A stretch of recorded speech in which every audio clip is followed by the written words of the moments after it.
Hey guys, today we're gonna show the two dimmer switches that I've installed in my house. So let's get started. Here's this one. We installed it we installed it 2 days before we installed the black dimmer. Cause I installed a black dimmer as well.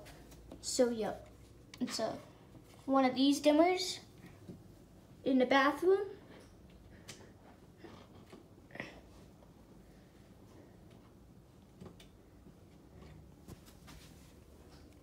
And then in my room, I'm gonna show you right now.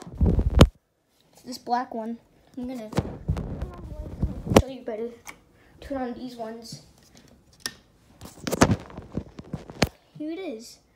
I don't think you could tell it's a switch though, but it's got the little dimmer on the side. But if you turn it on, you can see the dimmer on it. Look at that. It's a black dimmer.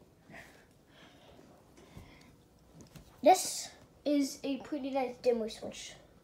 Watch it dim.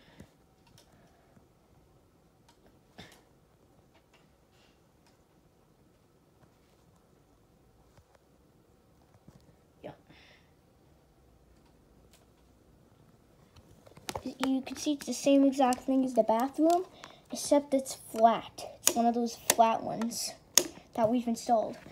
Anyways, have a good day. Happy first day of spring. March 18th, 2022. Bye.